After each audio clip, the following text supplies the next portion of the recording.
Šajā sezonā raidījumā būs vairākas īpašas rubrikas. Acis ir viens no mūsu galvenajiem maņu orgāniem, kā arī dvēseles spogulis, tāpēc īpaši pievērsīsimies rubrikai Tavas redzes veselība. Šodien dosimies uz optio-optiku, sīkāk uzzināt, ko nozīmē kvalitatīva redzes pārbaude, kādai jābūt pilnvērtīgai izmeklēšanai, un ielūkosimies tehnoloģijās un uzzināsim, kā dzīvesveids ietekmē acu veselību.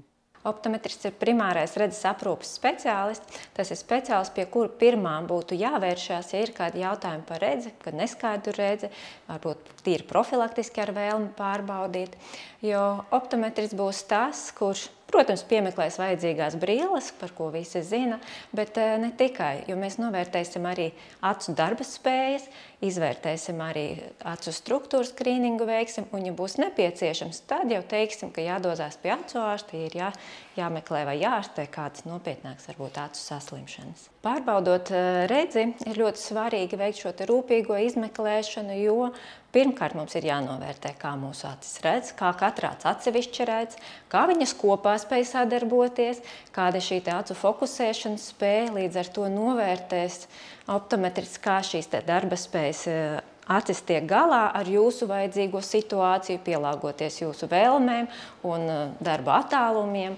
Un noteikti, protams, novērtēs arī šādā pārbaudē optometrists acu struktūras noteiktā palielinājumā, paskatīsies, vai viss ir no veselības puses, izskatās atbilstoši un labi. Protams, optometrists arī veiks acu spiedienu, kas ļoti svarīga skrīninga lieta redzes sistēmai, lai izslēgtu pēc tam nākotnē varbūt kādas nopietnākas saslimšanas. Optometrists arī pievērsīs uzmanību acu sausumam, ja tāds ir, vai tīri profilaktiski ieteiks un novērtēs, vai redzes acu sistēma tiek galā arī ar šo vispārējo slodzi, kam mēs esam pakļauti. Un, iespējams, ka optometristam būs arī papildu iekārtas, ar ko varētu ieskatīties arī dziļumā, novērtēt tīkleni, dobumā dziļumā ieskatīties un sniegt šo kopējo kopskatu, kā tas viss ar redzi notiek. Ja vajadzēs, optometrists ieteiks arī dzīvesveidam atbilstošos risinājumus.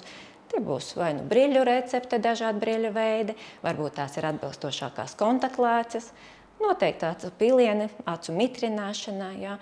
Varbūt pat ieteiks kādu uzturu bagātinātāju, jo būs skaidrs, ka pilnvērtīgais uzturs nespēj šo sekt un ir kādas norādes, kamdēļ būtu īpaši vajadzīga par acīm parūpēties. Varbūt arī noteikti akcentēs acīm nepieciešama aizsardzība no UV starojuma, kas ir saulesbrīļu lietošana, kas arī īstenībā ir acu veselības labad paredzētā lieta, ne tikai skaistumam un dizainam. Un, protams, ja būs kāds norādes, tik tiešām tālāk nosūtīs pie acu ārsta, kurš, ja vajadzēs, ārstēs, nozīmēs medikamentus vai iejauksies ķirurģiski. Ja? Un tad tas ceļš ir pavisam vienkārši sākumā. Ja ir kāda sūdzība par redzi vai vēlme saprast, kas notiek, jādodās pie optometrista, jāsaprot, vai ir jāiet tālāk, tālākie izmeklējumi jāveic, vai vienkārši ikgadējo šo profu apskati veicot, saprast, kas ar redzi notiek. Pirms doties uz redzes pārbaudu, katram pašam ir jāmēģina saprast, vai ir kāda sūdzība par redzi, varbūt kāda ir šī redzes nepieciešamība. Jāizvērtē, vai gan labi redzam tuvumā, vai tiekam galā ar darbu pie datora, kā redzam tālumā, pie stūres, pa dienu, vakarā. Jau radīsies šī jautājumu saraksts, ko gribēs speciālistam uzdot un kur gūt atrisinājumu. Ja? Un visas šīs lietas nevajadzētu kautrēties un droši jāizsaka. Jo optometrists varēs piemeklēt atbilstošāko risinājumu, tikai zinot šo pacienta ikdienu un vajadzību. Ja?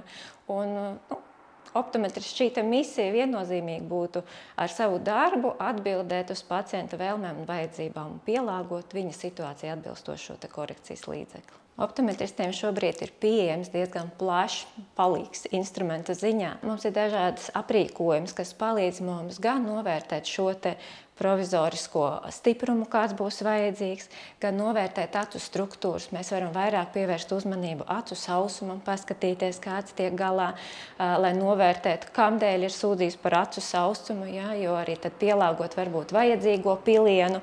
Pilienu klāsts mitrinošo ir ļoti plašs, ja, bet katrs kādreiz kādreiz strādā uz citu šo te funkciju, un tad optometris ar aprīkojumu palīdzību tiek galā.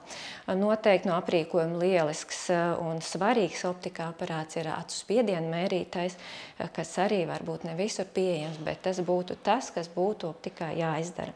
Nu, protams, aprīkojums, kas ļauj mums ieskatīties dziļumā, nofotografēt tīkleni, paskatīties jau palielinājumu. Galvenais salīdzināt pēc tam dinamikā, vai rodas kādas izmaiņas.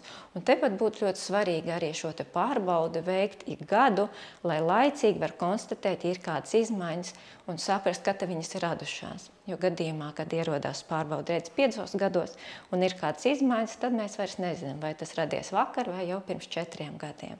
Tā kā noteikti aprīkojums ir liels palīgs optometristam, bet tomēr tas neaizvietos redzes speciālistu, jo tā izzināšana un katrai situācijai pielāgotais risinājums tomēr būs jau komunikācijā ar speciālistu. Optometrists noteikti varēs vizītes beigās arī ieteikt vajadzīgos risinājumus gan redzes un acu higienas jautājumos, ja vajadzēs nozīmēs kādus acu treniņus, varbūt ieteiks attiecīgi uzturu bagātinātāju, kas acu ziņā noteikti būs ar luteīnu saturošie vitamīni, varbūt arī omega-3, vēl kāds komplekss, kas šobrīd ir ļoti lieliski izveidot un var palīdzēt un atbalstīt šo acu veselību.